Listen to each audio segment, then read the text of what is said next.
L'associació ADA, els Amics dels Animals de Santa Eulàlia, va néixer gairebé sense saber-ho en aquesta casa de Can Marquès. L'Aaron Aragón era un marrec que el 2012 va voler començar a gestionar la colònia de gats que hi habitava i de la qual avui només queda la tigrilla. Ara, 13 anys després, l'Aaron és el màxim exponent d'una entitat que es va constituir formalment el 2023, però que fa més temps que treballa de forma incansable al poble pel benestar dels animals. Actualment ADA està formada per 3 persones voluntàries que paren atenció especial a les colònies de gats, tant del carrer com a cases particulars.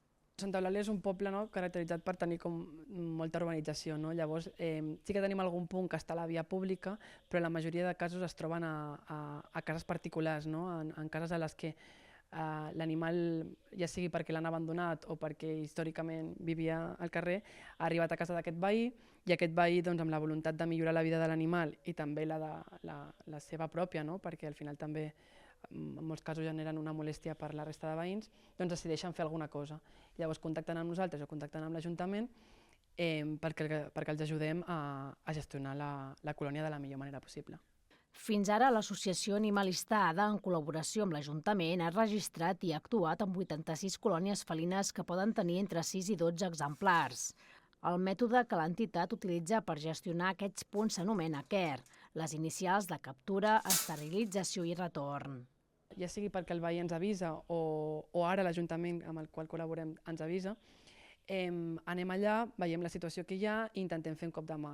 Llavors el que fem és capturar els animals amb gàbia trampa, disposem de diverses gàbies trampa que ens ajuden a fer-ho. Els portem al veterinari, a 3 veterinaris que tenim associats al municipi, i els esterilitzem perquè no tinguin més gatets que neixin al carrer.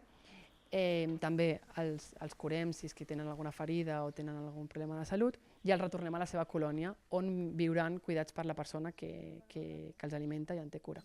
Només l'any passat, ADA va aconseguir esterilitzar uns 60 gats i gates i en un altre dels seus pilars fonamentals va rescatar-ne a prop de 50 que van trobar llar gràcies a la protectora de Granollers. Els Amics dels Animals de Santa Eulàlia, que recullen el testimoni de la històrica associació Arbre, volen créixer i busquen col·laboradors, ja sigui amb voluntariat i amb aportacions econòmiques o materials que ajudin en la seva tasca.